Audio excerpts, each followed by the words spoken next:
This is Audible.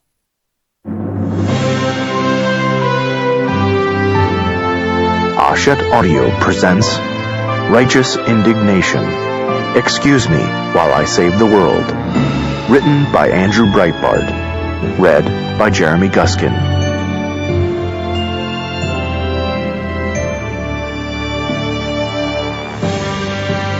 To my dad, Gerald Breitbart, and Clarence Thomas, both decent men who inspired me to act. Chapter 1. From Little Acorns Grow. In June 2009, I didn't know much about the Association of Community Organizations for Reform Now, ACORN. My attitude toward it was a generic conservative's attitude.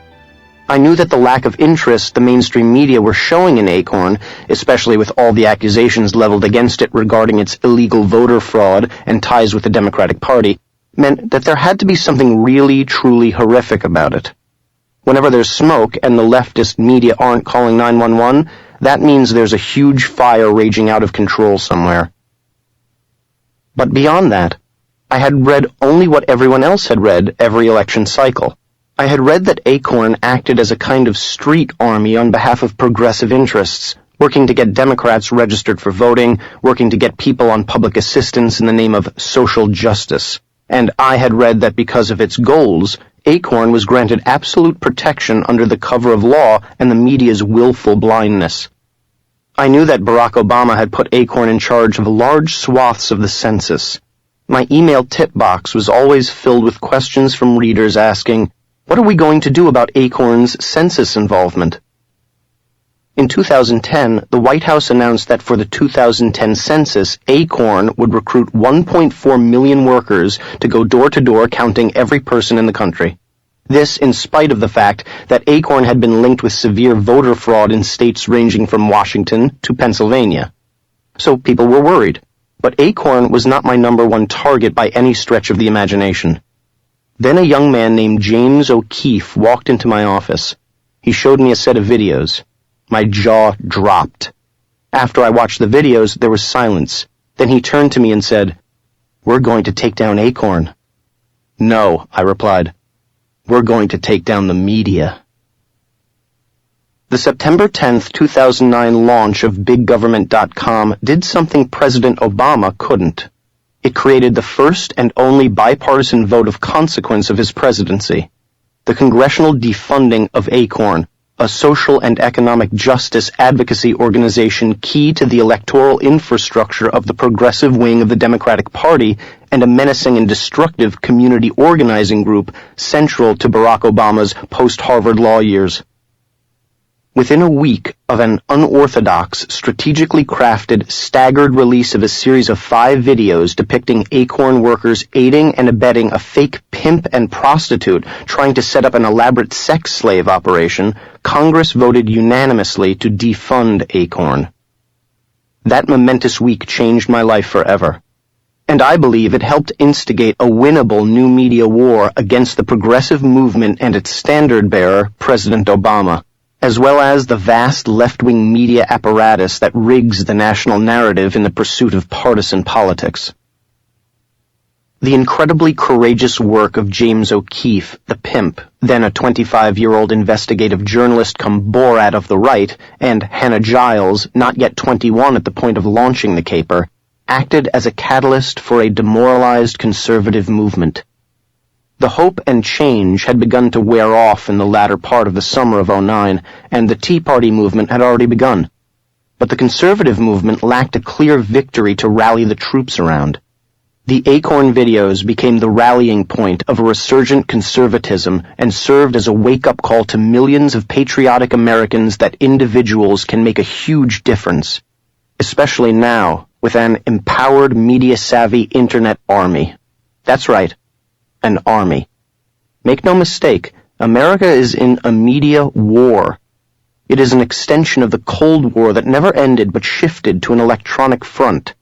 The war between freedom and statism ended geographically when the Berlin Wall fell, but the existential battle never ceased. When the Soviet Union disintegrated, the battle simply took a different form. Instead of missiles, the new weapon was language and education, and the international left had successfully constructed a global infrastructure to get its message out. Schools, newspapers, network news, art, music, film, television. For decades, the left understood the importance of education, art, and messaging. Oprah Winfrey gets it. David Geffen gets it. Bono gets it. President Barack Obama gets it. Even Corey Feldman gets it. But the right doesn't. For decades, the right felt the Pentagon and political class and simple common sense could win the day. They were wrong. The left does not win its battles in debate. It doesn't have to. In the 21st century, media is everything. The left wins because it controls the narrative. The narrative is controlled by the media. The left is the media. Narrative is everything. I call it the Democrat media complex, and I am at war to gain back control of the American narrative. I have allies, veterans who have helped pave the way. Rush Limbaugh and the phenomenon of conservative talk radio are only 20 years old.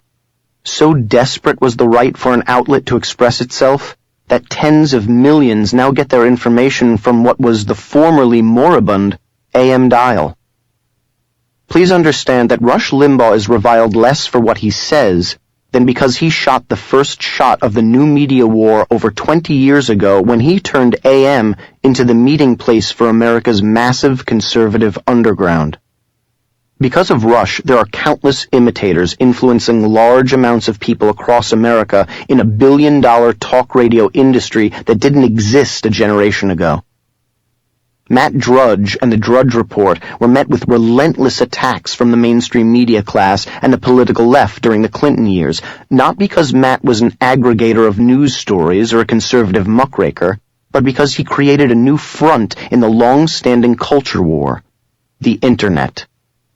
History will look upon Matt Drudge as the Internet's true media visionary.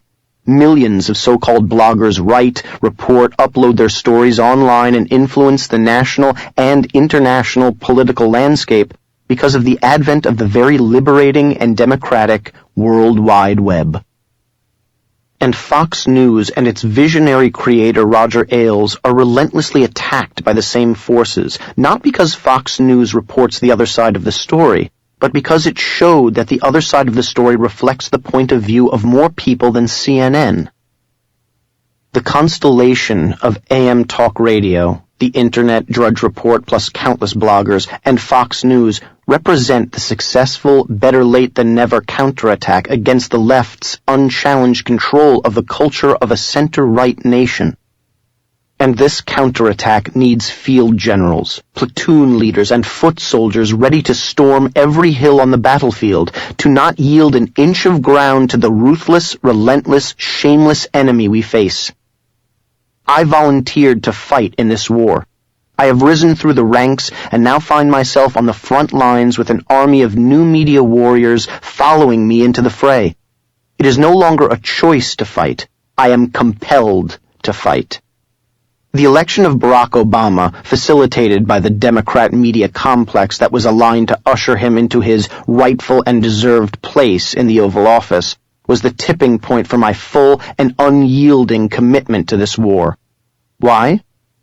Because I saw early on that his was literally a made-for-television candidacy. I knew the fix was in when Oprah Winfrey featured Obama twice on her mega-influential daytime show. One appearance on Oprah is enough to make a person a household name. This former state senator and community organizer was being given the star treatment as a junior senator from Illinois. For a Democratic Party plagued with sad clown Al Gore in the 2000 election cycle and the ghoulish John Kerry in 2004, charm, youth, and charisma were the obvious components that the next Democratic presidential candidate needed to have. On the most superficial media level, Barack Obama was a godsend. Plus, he was black. For better, America needed to elect a black president. And the party that elected him or her would forever be granted that historical credit, but also Any criticism of Obama, with his thin resume and shadowy past, could be framed by a like-minded media class as racism, cowing dissent. A lifetime of work putting together a media and cultural system to affirm liberal narratives granted Obama a mega catapult to launch him in a way that no Republican or conservative could ever experience. With the press, the unions, academia, and Hollywood behind Barack Obama, and the American people wanting to get the race monkey off their backs, the Obama presidency was a fait accompli, even if no one really knew anything about him. My assessment didn't make me popular where I live and raise my young family. Angelenos, especially of the West Los Angeles variety, especially those who work in the entertainment industry, don't take too kindly to dissent, if you are a conservative, that is. But I was right. Sure, then Senator Obama was good-looking and sleek and possessed an undeniable gift for effortless, meaningless gab. But all I could think about was how uninteresting he sounded. With all his power and that massive artificial smile, I couldn't envision wanting to have a beer with him. This was a power-hungry man who rose through the political ranks in corrupt Chicago and through the corrupt ranks of modern academia. Without having held a real job, without a personal narrative of fulfilling the American dream in the private sector, without having really done anything, achieving greatness only within the confines of political power doesn't cut it. This man was selling the government, not the individual, as the be-all and end-all. This man was pre-programmed, and I knew what he was selling. I knew I had to stop him, and the internet was my battlefield of choice. I live on the battlefield. So, here I am. On a United Airlines Boeing 757, 35,000 feet above sea level, sans internet connection, U.S. airspace. My name is Andrew, and I am an internet addict. At this point in my 24/7 digital Wi-Fi life, and for better or worse, that's what it has been since 1995, I must force myself to the mountains, to the jungle, to the middle of the sea, or to an airline that has yet to install in-flight wireless internet in order to contemplate life and communicate in a non-digital mode. And I must do so because I have to write this book. I feel it is a moral imperative and a patriotic duty. It isn't easy. With the thought that I must go off the grid for hours and days on end, my sleep pattern is affected. The waking hours are worse. Old school. There's no other way to write a book. I've watched enough Oprah to recognize I must confess something big, embrace my inner victim to get prime network airtime, so bear with me, it all ties in. I can only write books when truly compelled. The last time I wrote a book, co-wrote, actually, Hollywood Interrupted with Mark Ebner, I had something that needed to be written. This book marks the first time since 2004 that I felt compelled to communicate a set of ideas that couldn't be related on Twitter or Facebook, on a blog, in a chat room, with AOL Instant Messenger, via Skype, or on Blog Talk Radio. It's almost unbearable. The Internet Jones I've acquired feels like what I hear heroin or cigarette addiction is like. If I wanted it cured, I don't think I would or could. It's what I do. It's now who I am. The flights between Los Angeles and New York and Washington, D.C. are especially excruciating. The temporary withdrawals are something fierce. Acute boredom, something the internet long ago cured, comes back in multiple dimensions. Episodic television, something I grew up on, now angers me. Why? Because I can't control it. I want to go to the menu and delete the laugh track. The plots are plodding. It's also 1985. Reality TV comes closer to what I want. But I need to be Mark Burnett and Simon Cowell, not to live vicariously through them and the worlds they are creating. The best I can hope for in this brave new wired world is that in the future the Andrew Breitbart Center for Internet Addiction can help future generations of digital heads. For now, I embrace the sickness because it reaps great rewards. In the few dimensions in which I reside, my life could not be better. The war for the soul of a nation and perhaps the world is being fought in the new media, and I am right in the middle of it. My big internet sites hit the ground running and are breaking the types of stories that major newspapers and networks broke in the past. As long as I'm in confession mode, I'll admit I am also addicted to breaking news stories, big, medium, and small. I don't care whether you call me a journalist, a reporter, a muckraker, or a rabble-rouser. Just give me the goods. Let's get the story out there. There is no greater high than watching cable news or listening to talk radio and seeing stories that 5 minutes before were in Microsoft Word format, now playing themselves out, sometimes with major consequence, on the world stage. My dual afflictions, addiction to the internet and addiction to breaking stories, together constitute a new media addiction. And as a new media addict, I am both junkie and supplier. Big Hollywood contributor Patrick Corielch, a brave Hollywood-based artist and media entrepreneur whose name and heroics will play out later in this audiobook, broke the White House National Endowment for the Arts scandal that led to a top NEA employee's resignation. After things started to settle down, Patrick and I shared words about the fact that circumventing old media by using new media, forcing them to cover the story and to shape, control, and even change narratives, was a once-in-a-lifetime experience. I felt like a new media Sherpa. I took Patrick to the plateau, and he saw what could be done. He continues to search for the next big story. It will come. I know it. Patrick is but one in a growing stable of big contributors to my big group blog sites that you'll find out about later in this audiobook, that are tapping into a renaissance of investigative journalism and participatory democracy. The adrenaline that fuels my psyche is almost always in an optimal state. The excitement of the battle, the victories, they're piling up. The enemy is not used to being attacked at foundational levels. With every online victory, new recruits are joining the army. Things are too good right now to worry about something so trite as whether I'm frying my cerebral cortex. The internet has changed and is changing everything, including the way my brain works. Am I the only one? For this radical rewiring of everything, there are pros and cons. Many industries are failing, newspapers most obviously.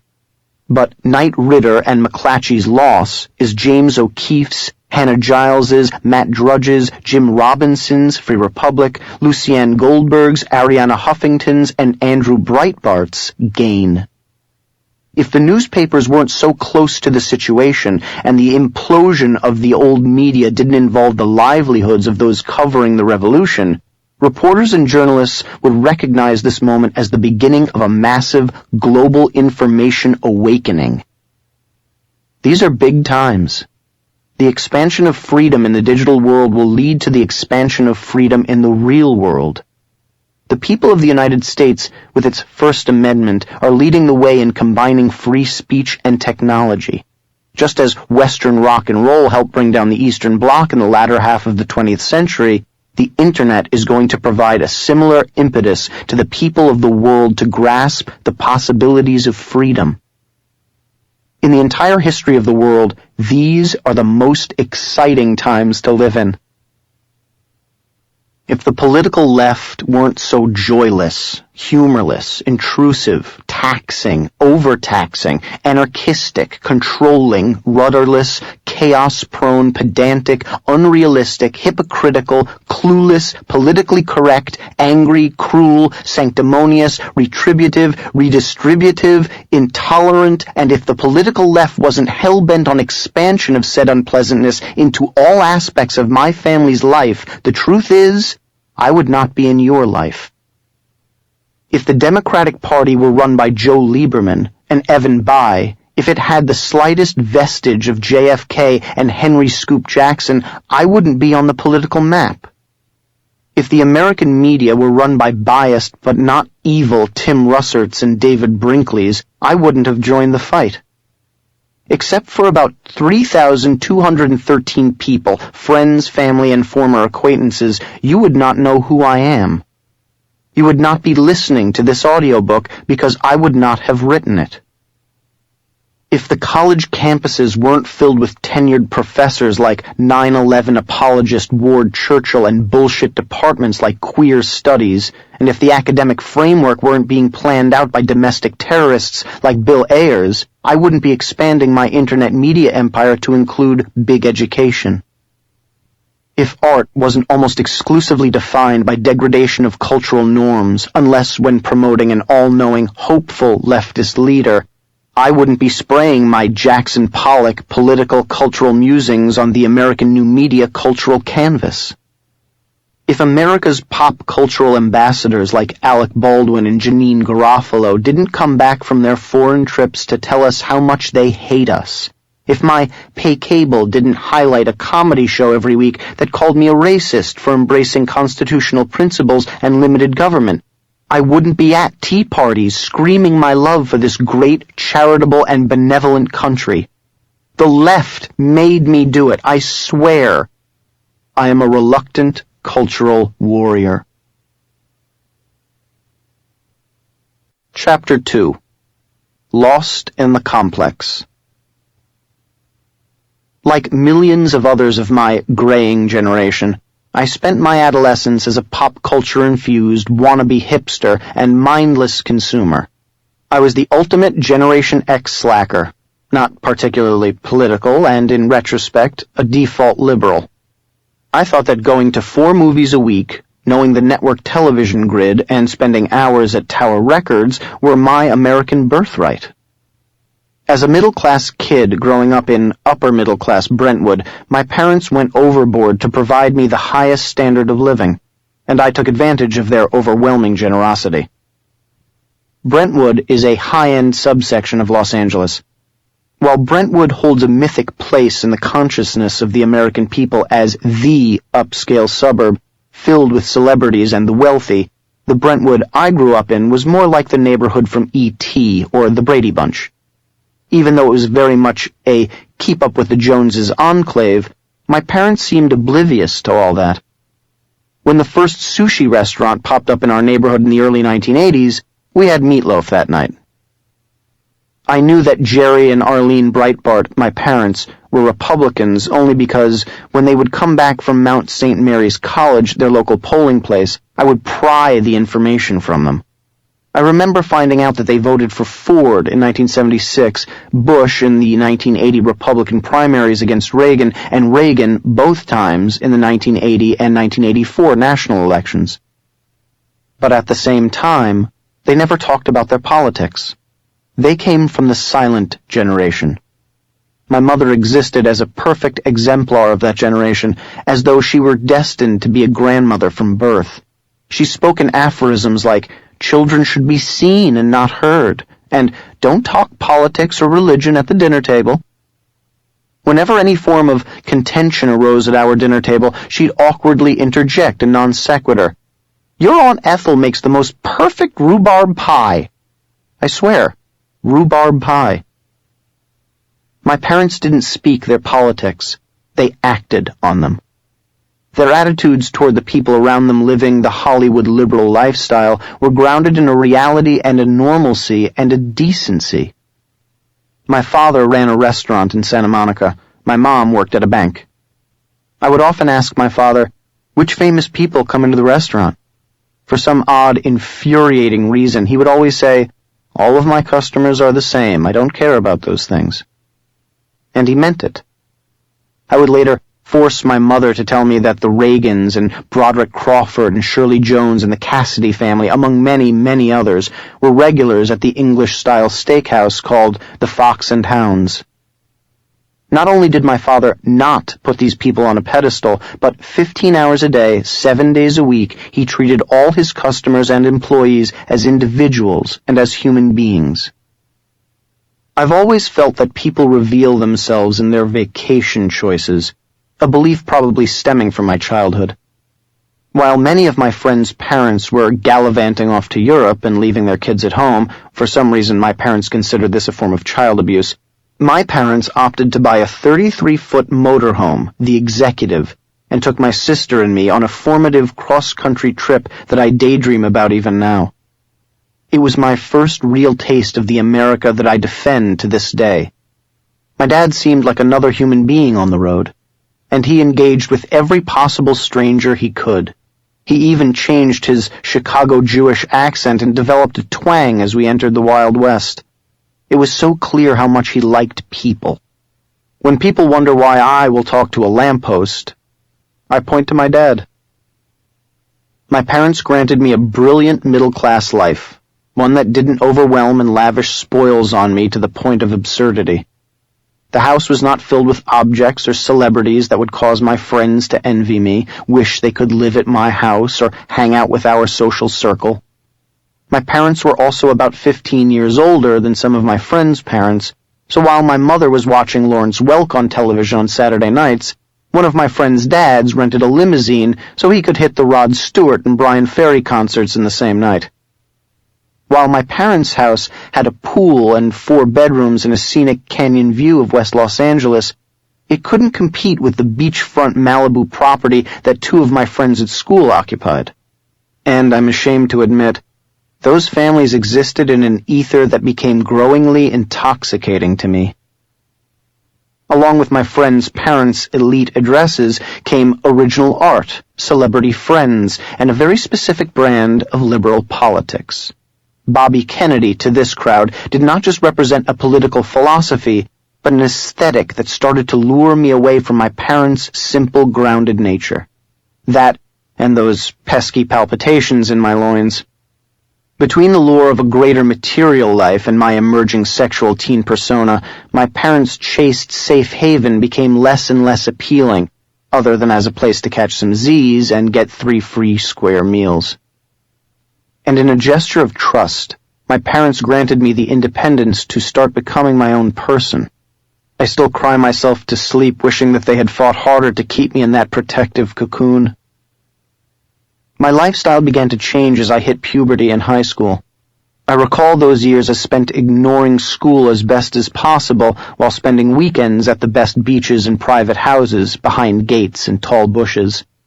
I took tennis lessons with Steve Morris, the top tennis pro in Malibu, the same guy who taught Farrah Fawcett, Bruce Jenner, Arnold Schwarzenegger, and the entire tennis-playing Van Patten family, Joyce, Dick, Vince, Nels, and Jimmy. After one of those lessons, I vividly recall Schwarzenegger, before his ascent into megastardom, literally terrorizing me and my best friend Larry Solov by hitting ball after ball as hard as he could at us, to the point where we wailed in the corner and he cackled aloud. Yes, the Governator is one sadistic bastard, and yes, I voted for him. Another time, Farrah Fawcett asked me where Steve was. I led her on a 15-minute wild goose chase looking for him just so I could hang out with her for a bit. I've never felt so cool before or since. But every time I came home from my tennis lessons or my elite private school or these exclusive beach houses, I would come home to the cold, stark reality that I was living someone else's lifestyle, not the one that my parents could afford or would have chosen for me. The closest my family got to the prestige of that world was that we once rented out our motorhome to John Ritter from Three's Company. I bragged about it in school for weeks. Then, the ultimate indignity. When I was 16 years old, in order to keep up with my friends, I needed to supplement what my parents were willing to give me as an allowance. I needed to get a job. Delivering pizza for Maria's was probably the greatest job I have ever had. During my last 2 years in high school, even during baseball and football season after practice, I would make a small nightly fortune driving my dark gray Honda Prelude to some of the best real estate in America, to some of the most famous and occasionally generous people in the world. Listening to the Smiths while delivering a spinach calzone to Judge Reinhold in Westwood was bliss. I soon discovered that having 60 or 80 tax-free dollars in my pocket after each shift only enhanced a growing sense of freedom, of independence. I thought I was becoming an adult. It was around this time that I met Mike. You remember meeting these people as an adolescent, the ones who immediately intrigue you, who seemed to intimate vast, unknown continents of knowledge and experience. Mike was one, a mysterious coworker 2 years my senior who went to school across town. Because we shared the same teenage passion for a very specific type of angst-driven British alt-rock, the